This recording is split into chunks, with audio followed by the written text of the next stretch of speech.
Hai, Assalamualaikum warahmatullahi wabarakatuh. Welcome to Edu Talk Podcast with me again, Nia Putri Rizky Alfitri from English Education Department Unisula. And my friends, Mutiara, and I'm from English Department Unisula. so guys, today we will have very special discussion, chit chat and talk about topic very interesting. Can guess what the topic? Kira-kira Kak Mira bisa gak ya ngasih tahu kira-kira tuh topik apa ya bakalan menarik banget kita bahas kali ini? Yeah, today we will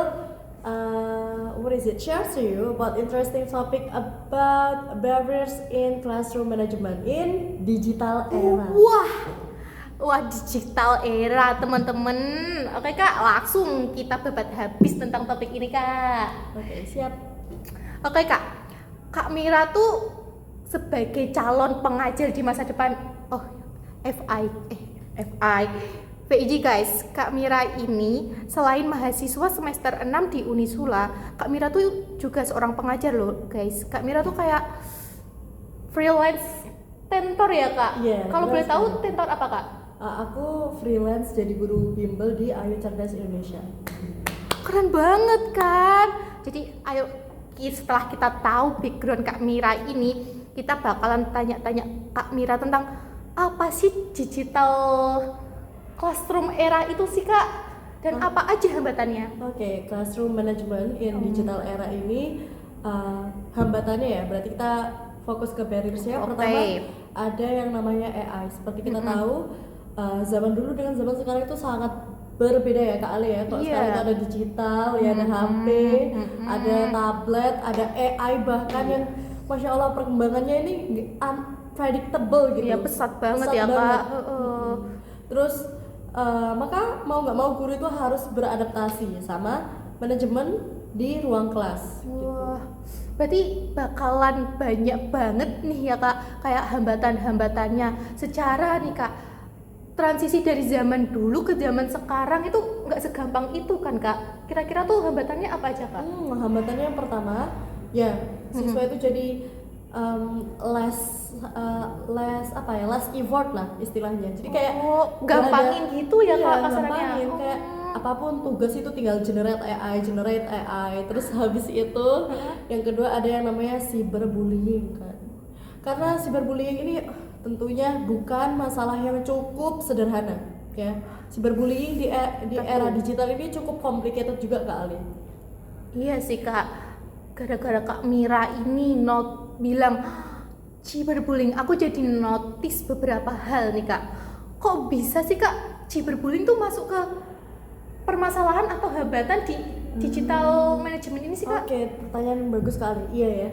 Secara gini ya teman-teman ya, di era digital ini kan ada HP ya, dan siswa itu coba deh bayangin, sekarang siswa mana yang nggak bawa HP? Iya sih Kak. Semua siswa, bahkan anak SD pun udah punya HP kan sekarang. Iya. Kayak apapun informasi, terus kayak buat telepon orang tua, belum dijemput ini, kapan dijemputnya, itu pasti anak SD juga perlu HP. Nah, dan masalahnya cukup complicated, apalagi cyberbullying. Tapi sebelum kita masuk ke topik cyberbullying, aku mau jelasin dulu ke Ale, apa bedanya bullying dan konflik. Oh, beda ya Kak? Beda, tentu beda. Karena jadi gini, kalau bullying itu seseorang yang merasa dia itu punya power. Jadi masalah apapun dia sama temennya yang dia merasa lebih rendah dari dia, ya gak akan pernah selesai karena dia pinginnya menindas terus.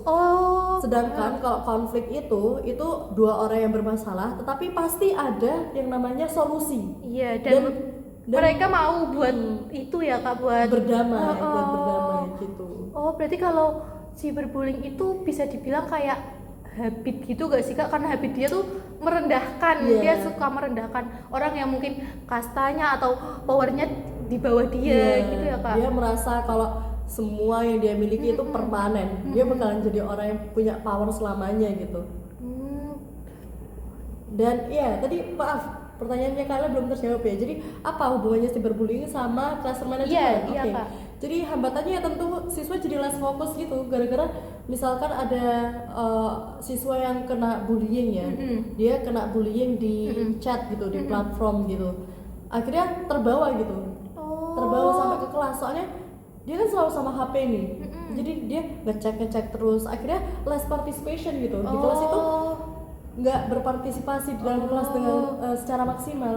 Oh, jadi like motivation juga ya, karena Like motivation karena juga, emang betul. fokusnya udah ke aku dibully nih, kenapa aku dibully? Dan penyebarannya pun cukup pesat gitu loh.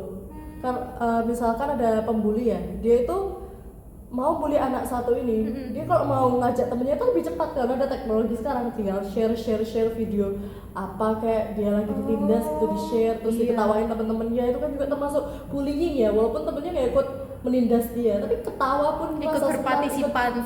ikut senang, ikut bahagia temennya ditindas, itu juga termasuk bullying sebenarnya Kak Lalu. Wah, kalau kayak gitu kira-kira solusinya atau gimana sih langkah-langkah kita buat mencegah cyberbullying itu dari point of view kita sebagai calon pengajar ya Iya, Kak? bagus sekali pertanyaannya ya. Yang pertama kita harus punya rules ya, Rules, oke. aturan di dalam kelas Oke. itu seperti apa. Terus bisa mungkin kita nggak pernah ngasih, bukan, sebisa mungkin kita nggak ngasih privilege buat siswa-siswa yang umpamanya dia tuh lebih di atas gitu loh, walaupun dia tuh di atas kita. Nggak Tapi semakin kalau aja gitu. iya, tapi kalau di kelas ya semua siswa itu sama di mata kita. Kita harus melihat semua siswa itu dengan strata yang sama gitu. Nggak boleh ada yang karena dia privilege, backingannya orang Punya, kaya, orang punya, jadi kita harus hormat, padahal kita guru, kita yang megang kendali di dalam kelas gitu sih kali. Ya intinya jangan mau kalah sama siswa itu ya Iya, Kak. benar. Ngomongin soal cyberbullying lagi nih ya Kak, aku tuh pernah ya Kak nonton drakor yang tentang pembuli sama korbannya ini. Pembulinya itu orang have Kak, alias orang punya, dia punya power yang kuat banget, sedangkan korbannya ini tuh dari kalangan ke bawah Kak, dan gurunya yang ingin membela si korban ini juga dari kalangan bawah Kak. Nah pertanyaanku, kalau di masa depan nanti naudzubillah min dzalik kita dapet masalah seperti itu yang dimana lawan kita itu si pembuli orang yang punya backingannya kuat banget, kira-kira solusinya gimana Kak? Oke, iya, itu sebenarnya udah terjadi ya, banyak ya Iya. sekarang kayak gitu. Jadi guru mau nggak mau harus ikut damai lah, walaupun sebenarnya dia tahu siswanya itu tertindas gitu. Iya. Sebagai pengajar tentunya insya Allah yang aku bakal lakukan ya, kalau dilihat dari kacamata sekarang nih, kondisi sekarang, tentunya kita pertama harus melerai siswa tersebut ya, pembuli sama yang dibully itu dilerai, dan bagaimanapun kondisinya kita harus tetap di pihak yang benar dan lemah gitu, benar baik, dan lemah. Kita tahu orang yang ditindas itu pasti dia orangnya lemah gitu loh. Betul. Karena dia nggak punya power ya, tadi kata kakak Iya. orang have itu Iya. tadi, terus mau nggak mau dia pasti merasa kayak dia sendirian, nggak ada yang bela dia. Betul, Dan kita sebagai guru kita harus mau berada di sisinya, kita harus mau jalanin apa ya, kewajiban kita gitu loh. Kita harus ngasih bimbingan, ngasih arahan, dia harus kayak gimana. Jadi sebisa mungkin dia yang istilahnya dibully itu tadi tidak merasa sendirian, jadi biar dia nggak kena mental terus sampai bunuh diri itu tadi ya, karena dia tahu masih ada harapan lah, walaupun semua orang kayak di kelas Pesannya dia nggak ngeharapin dia gitu. nggak ngeharapin dia, sebisa mungkin kita jadi guru harus pro sama dia gitu, istilah gitu. Dan ya itu tadi ya, walaupun backingannya kuat, terus adalah celah buat kita itu dikeluarkan dari sekolah gitu-gitu ya, tetap aja kita harus berada di pihak yang benar teman-teman gitu. Ingat ya teman-teman, even lawan kita nanti orang yang punya, kita harus tetap berada di pihak yang benar. Ya walaupun orang-orang bilang guru tuh apa sih gajinya dikit, tapi kita jalani dengan ikhlas dan tentu saja di pihak yang benar, karena nanti bayaran kita itu di surga ya Kak Mira, benar. bukan di dunia. Masya Allah. Oke Kak, kayaknya nih topik soal cyberbullying tuh menarik juga. Tapi aku juga tertarik sama topik AI Kak. Aku tuh pernah denger ya Kak, orang tuh sering banget bilang nanti 10 tahun ke depan, 20 tahun ke depan pekerjaan kita tuh bakal digantikan sama AI. Nah, sebagai kacamata Kak Mira ini, kacamata pengajar. Kira-kira gimana Kak dengan problem tersebut? Oke. Sebenarnya AI ini cukup mengerikan ya, karena Banget, pengembangannya itu banget. pesat dan dia bisa impersonate kita. Even muka kita pun bisa dipakai sama Iya. AI kan. Dan paling menakutkan tuh bisa diakses bahkan sama anak kecil Iya, Kak. benar sekali. Lalu apa yang harus kita lakukan sebagai guru? Pertama, saya mau mengatakan bahwa pekerjaan guru itu sebenarnya nggak bisa digantikan sama AI. Karena gimana? Kita itu transfer akhlak juga. Itu bedanya kita sama AI. Kalau AI itu nggak bisa, dia itu robot gitu loh. Dia jadi nggak tahu perasaan manusia itu seperti apa. Sedangkan kita, seorang manusia, kita kan pakai perasaan ya, perasaan sama logika. Walaupun ya kita nggak boleh terlalu mengedepankan yang namanya perasaan. Tapi itu tadi perbedaannya AI sama manusia. AI itu nggak bisa transfer akhlak gitu. Jadi akhlak diberikan itu pasti sama guru gitu, guru dan siswa. Kalau AI itu nggak bisa transfer akhlak. Lalu apalagi ya, iya, maka solusinya adalah kita harus bisa membedakan mana pekerjaan siswa sama mana pekerjaan AI. Dengan cara apa? Ini sih yang penting itu kelas berbicara. Kelas berbicara itu maksudnya siswa itu tidak hanya paham apa yang dia kerjakan, tapi dia bisa menyampaikan apa yang dia dapat gitu. Walaupun nanti apa yang dia kerjakan itu sumbernya dari AI ya, itu tetap jelas harus gitu dia ya. tetap harus bisa menjelaskan apa yang telah dia pahami gitu. Dan ya udah kan, itu juga salah satu bentuk dari pembelajaran. AI itu nggak semengerikan itu kalau kita sebagai guru bisa ngontrol. Bisa sejalan sama teknologi itu Iya, ya bisa Kak. sejalan dan beradaptasi tentunya. Wah, cukup menarik banget ya Kak. Kira-kira dari Kak Mira tuh kayak ada tambahan lagi nggak sih mengenai cara untuk menyelesaikan semua masalah-masalah ini Kak? Oke. Kita tahu kalau guru di Indonesia itu bukan pekerjaan yang mudah ya, karena kita itu sudah ngasih semua apa yang kita punya ya, ilmu yang kita berikan itu kan nggak cuma-cuma ya, maksudnya kita pun juga belajar buat mendapatkan ilmu itu gitu loh. Jadi kayak ada double job, kita harus belajar lagi, terus kita harus transfer. Betul. Gitu. Jadi dia pekerjaan yang nggak replaceable gitu, nggak bisa digantikan oleh siapapun. Terus there's someone saying that being a teacher is not a job, it is a call, panggilan dari God, panggilan dari Tuhan. Jadi ya kita sebagai guru harus memperbaiki lagi niat kita, apa tujuan kita, lalu beradaptasi tentunya sama teknologi, karena nggak bisa kita stuck dalam stuck di sini di suatu zaman doang gitu ya Kak. Karena kita ngerasa kita guru, kita harusnya udah paling bisa gitu, nggak bisa, kita harus open minded. Jadi kita mengakses semua peluang yang ada. Even kita udah jadi guru, kita tuh tetap terus belajar ya Kak. Nggak cuma sekali sombong jumawa kayak udah paham yang ini, tapi kita harus tetap terus-terusan berjalan ya, karena teknologi itu makin ya kan Kak, dan kita nggak bisa mengestop perkembangannya teknologi kan, mau nggak mau ya berarti kita harus beradaptasi, karena kita nggak bisa ngestop guys. Kita harus mengendalikan apa yang bisa kita kendalikan. Yang nggak kita bisa kendalikan ya mau nggak mau kita harus beradaptasi guys. Terus untuk guru, belum pesan apalagi ya Kak Ali? Mungkin tips Kak Mira punya, kan Kak Mira udah even ngelesin doang, tentor itu kan secara nggak langsung udah menghadapin anak-anak ya. Mungkin Kak Mira punya tips gimana sih buat ngehadepin itu? Iya. Pertanyaan yang bagus. Tips dari saya, kita kan menemukan siswa itu berbagai macam bentuknya. Betul.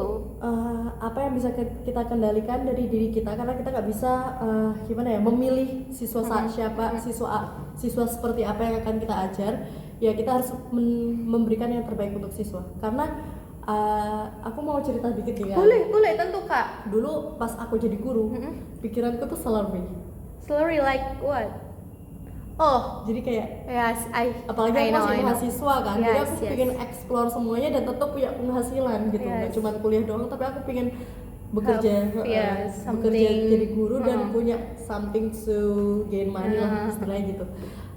akhirnya aku tuh bekerja karena uang. Aku sempat ada di era itu teman-teman. Jadi teman-teman di sana yang jadi guru, kalian gak sendirian kalau punya pikiran aku harus jadi guru karena aku harus punya gaji yang tinggi. Iya, gitu. iya.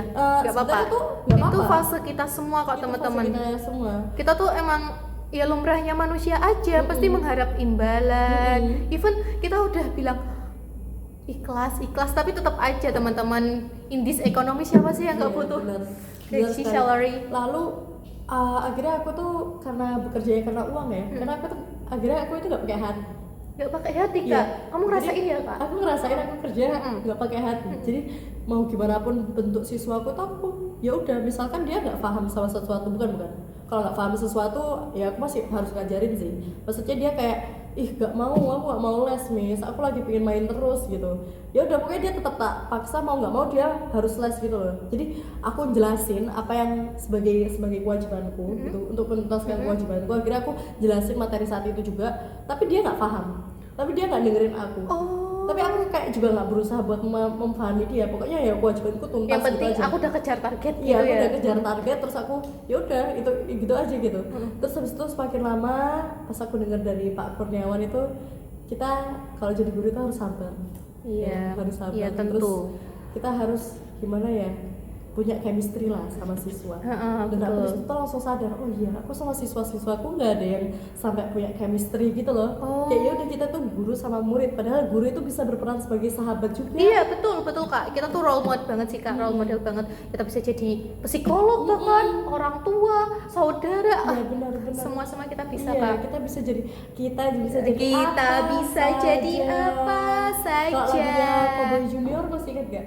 Aduh kak, aku yang Cowboy Junior yang itu apa sih ya? kak. Seperti singa yang Oh. menerjang semua Tahu kak, tapi nggak rintangan hafal. tanpa rasa. Oke. Back to topik kak. Back topic. Oke. Kita terlalu itu ngidul. itu tadi ya teman-teman. Jadi kita harus pakai apa? Pakai hati. Kita peran kita tuh berbagai macam teman-teman. Jadi kita bisa jadi apa saja buat murid kita. Sahabat, ortu Iya, tuh. tadi. Terus Iya. habis itu saudara buat mereka, sehingga mereka itu juga apa ya, punya keinginan gitu. Iya. Dan ketika aku menerapkan itu tuh mereka tuh lebih masuk Oh, jadi kayak mereka ngerasanya aku punya motivasi buat belajar. Yes, benar Paham, sekali. Kak. Kayak jadi dia tuh kalau belajar itu bukan karena kadang ya, bukan karena dia lagi pengen belajar, tapi pengen ketemu sama Miss Mutia kayak gitu. karena Miss Mutia itu asik, Miss Asik, Mutia bener. itu kayak kakakku, Miss Mutia Iya. tuh enak banget. Jadi kayak dia walaupun dia kayak males lah, tapi Miss Mutia seru, dia punya game-game yang banyak kayak gitu loh. Iya, Terus aku tuh paham. langsung yang kayak even aku pernah menghadapi siswaku yang lagi sedih teman-teman. Jadi dia itu nangis pas pembukaan itu, nangis. Dia lagi nggak mau belajar. Terus bisa mungkin aku kayak gimana ya caranya ya. Terus ya udah, aku akhirnya memulai pembelajaran itu dengan game. Game. Dengan game. Jadi kalau guru biasanya kan belajar ya udah belajar langsung ke materi kayak gitu. Enggak teman-teman, kita bisa membangun apa ya, keinginan siswa untuk belajar dulu. Yeah, we build a motivation Yes, over. benar. For them. Oke, wah. Ini buat ingat ya, ini juga tips buat calon pengajar, calon guru di masa depan. Gaji itu bukan segalanya teman-teman. Kita tuh juga perlu ya namanya hati yang luas, kesabaran, chemistry. Jadi memang being teacher is call for the God, but nggak semudah itu teman-teman. Oke Kak Mira, kira-kira nih Kak, untuk menutup sesi hari ini, do you have some message for future teacher? Oh, okay. Message for the future teacher generations later. Please be patient. Yes. Please be patient and remember that our our salary it doesn't matter actually. It doesn't matter at all. Karena salary itu bisa dicari bukan karena dari menjadi seorang guru ya, dia itu bisa mendatangi kita teman-teman. Rizki itu bisa mendatangi kita, kayak apapun itu, bahkan kesehatan pun juga termasuk salary sebenarnya. Iya, kita Juga masih termasuk rizki. Iya, kita masih diberi nafas sampai hari ini. Itu juga termasuk Salary. Remember that, yang pokoknya Allah itu perintahkan adalah kita terus belajar dan bekerja ya. Bekerja. Rizki biar Allah yang atur, rizki biar Allah yang ACC. Kayak cocoknya kita dapat gaji berapa itu ya karena kemampuan kita. Memang kadang gaji itu ditentukan bukan karena dari atasan. Itu karena kita menjadi seseorang yang pantas mendapatkan gaji tinggi gitu. Dan ya sekali lagi uang itu nggak hanya dari salary ya, bisa dari mana saja. Lagi pula yang namanya takdir, mati, jodoh, sama rezeki itu udah diatur ya Kak dari sebelum kita lahir. Oke guys, seru banget ya guys pembahasan kali ini mengenai hambatan-hambatan digital classroom management, terus tadi ada cyberbullying, terus tadi ada IA yang semakin menakutkan. Oke Kak Mira, aku tuh mau berterima kasih banget sama Kak Mira.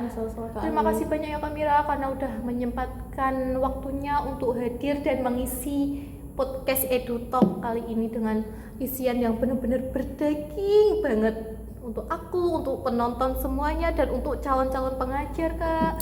Alhamdulillah. Oke, untuk teman-teman semuanya jangan lupa untuk like, comment, and subscribe, dan tunggu podcast EduTalk dengan maaf gitu. Ulang lagi. Aku tuh mau berterima kasih banyak banget sama Kak Mira karena udah menyempatkan untuk hadir mengisi podcast EduTalk hari ini dengan tentunya isi yang berdaging banget sih Kak. Makasih ya Kak. Dan untuk teman-teman semuanya jangan lupa untuk like, comment, and subscribe, dan tunggu EduTalk di konten berikutnya dengan topik yang lebih menarik. Nanti dipotong aja. Gimana? Kamu masih ngerasa kurang nggak?